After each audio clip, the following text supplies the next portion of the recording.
us who are in the leadership, Madam Speaker, there are a lot of responsibilities. But when you look at the PSC, the recognition of the leadership must be anchored. The recognition of the chairs of different committees must also be anchored. I checked, I went through, I did not see this. So when it comes of the committee of the whole house, I'm calling upon honorable members to be able to come up with amendments so that as we bring this law in place, this law must be inclusive. It must include everyone. We should not leave anyone behind. Should be winding up. Madam Speaker, the issue of every now this parliament going to beg the executive, the days are gone. We must legislate everything here so that we don't have to go begging to the executive every time there's an election. Parliament must remain independent. And Madam Speaker, with those few remarks, I support and will amend at the committee of the whole house. Thank you, and I support. Very well. Everyone, amendments are always welcome, and thank you, because we have procedures. So the right time, now it's a second reading. The member for, let me now give the member for Cecily Barire. So Deputy Whip. Thank you, Madam Speaker, for giving me this chance to add my voice to the motion that is before us on the Parliamentary Service Bill 2018. I want to begin by first thanking the Honorable Cheptumo and his committee for the work they have done in terms of this particular bill.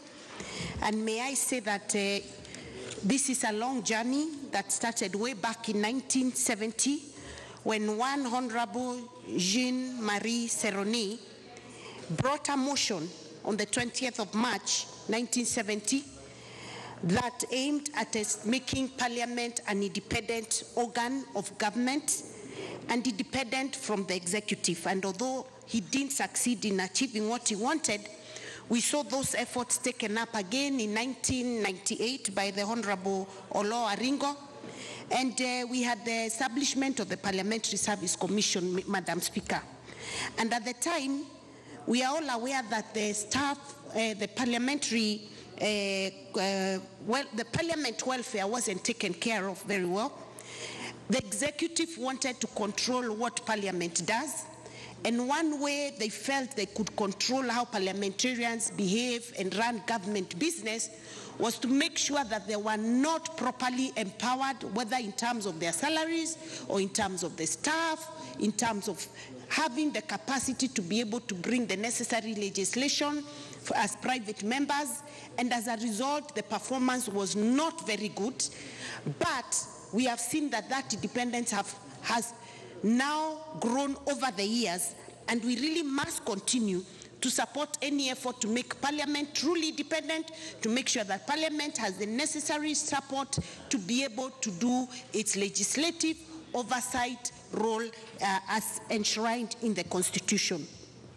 Madam Speaker, in this bill, I'm extremely happy that we have gone into what really the values of the Parliamentary Service Commission shall be, and the values also of the staff and employees of Parliament, Madam Speaker.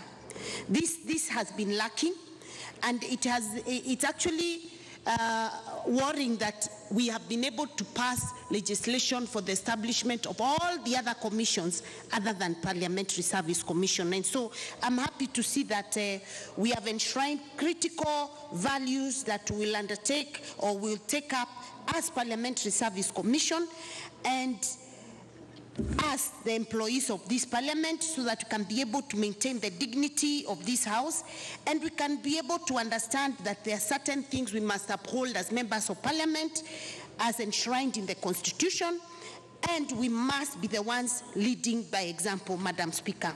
Madam Speaker, let me talk about the need to support caucuses of Parliament, and I'm talking about this out of experience. I have been in several caucuses of Parliament, one of them being one on SDGs. I've been a chair of KEWAPA, a very powerful and strong caucus of this House for the women parliamentarians. I've also been in one which we used to call the Parliamentary Network on World Bank, and those caucuses are not very well supported. I'm happy that Kewapa has support in terms of parliamentary office, in terms of office space, but we need much more support, especially when it comes to meetings and ensuring that the workings of parliament, of these caucuses continue, because those caucuses do add value to what happens on this floor in terms of issues, in terms of legislation, in terms of lobbying for budgetary allocation to key issues that these caucuses are pushing for. And therefore it will be important that going forward, we can have parliament actually second members of staff into those caucuses so that they are adequately supported in terms of technical support, and they can be able to do their work on a day-to-day basis, Madam Speaker, and then do not have to keep running to donors for support, Madam Speaker. So I really hope that we are going to push that amendment so that caucuses may become properly supported and recognized, so that they can be able to do their work, because these caucuses are very critical, Madam Speaker. So I hope that the chairman of the committee has had this so that it can be part of the amendments that we bring on the floor. Let me also talk about the support to House leadership and also members of parliament. Madam Speaker, the House leadership needs a lot of support in terms of technical staff, and especially so in the area of research, Madam Speaker, because more often than not, when you go to researchers that are already available in parliament, they're either too busy doing work for committees, and therefore they do not give adequate support either to House leadership or to members of parliament who want to bring private members' bills. And that has made private members' bills very expensive, because you are forced to now look for external support, which you have to pay for. You have to do public participation, and becomes very expensive.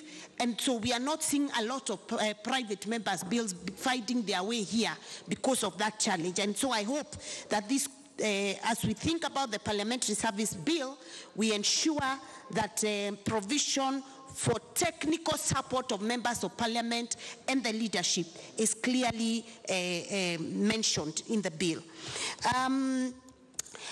We have seen about the establishment of the Parliamentary Service Commission, Madam Speaker, and the qualifications, which I agree with, but what is lacking is the process of removal of commissioners that do not perform. These commissioners go there to support the members of parliament and the staff of parliament. Should we, as parliamentarians, feel that a particular commissioner or commissioners are not performing or are not doing what they ought to be doing in our support, then there must be a provision of their removal, so that we don't have people who think they are there for eternity and there's nothing we can do about it. Just like other commissions, we need to provide for their removal, Madam Speaker. And of the functions that they are asked to undertake in terms of welfare, I want to really put my mind to the issue of pension. Madam Speaker, in the past, we got parliamentarians, when they left this house, they were almost subjected to poverty.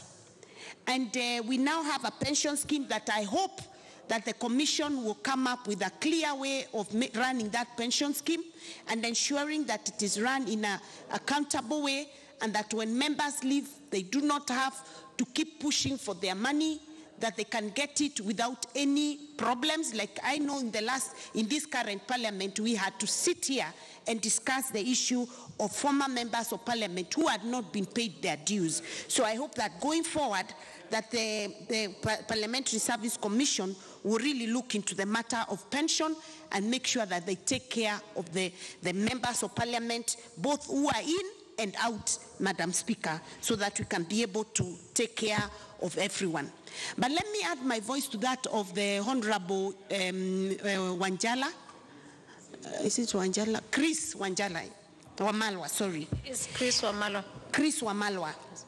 I think to avoid future conflict between Senate and the National Assembly, it would be a good thing that the Senate gets a chance also to have a look at what is in this bill. Because it's a Parliamentary Service Commission bill that takes care of both of the houses of National Assembly and the House of the Senate.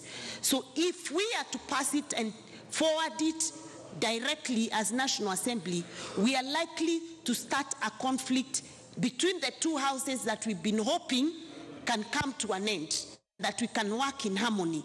And we do have commissioners that are coming from that same House of Senate. So I hope that this bill will be forwarded. Once we pass it here, we can forward it to the Senate so that the Senate can also have a look at it, and we may avoid any competition between the two houses, because it is not healthy for the entire Parliament, Madam Speaker. With those few remarks, I beg to support. You beg to support. Very well, Honorable Cecily Barile. The member for Mathare has been... Thank you very much, Madam Speaker. I also rise to support this bill, and allow me to begin by addressing the issue of whether these bills should go to both houses. I agree. This is a parliamentary service commission bill, and Parliament has constituted under the chapter on the legislature contemplates that we have a Senate and we have the National Assembly. As indicated by Honorable Cecile Mbarire, we do also have commissioners here, and the welfare cuts across. So indeed this bill should go to the Senate. But having said that, allow me to dissent with my good friend Honorable Chris Wamalwa on the question as to whether the contracts of the CEO ought to be limited, and also on the question as to whether Parliament should have a hand or a say in the IE holder. These two arms of Parliament are co-equals, and to suggest, therefore, that one arm of Parliament, which is the Senate, should provide a CEO whose term is not limited, contrary to known practices in employment, and also to suggest that the IE holder must be from the Senate, I think is to pour cold water on the position of the National Assembly.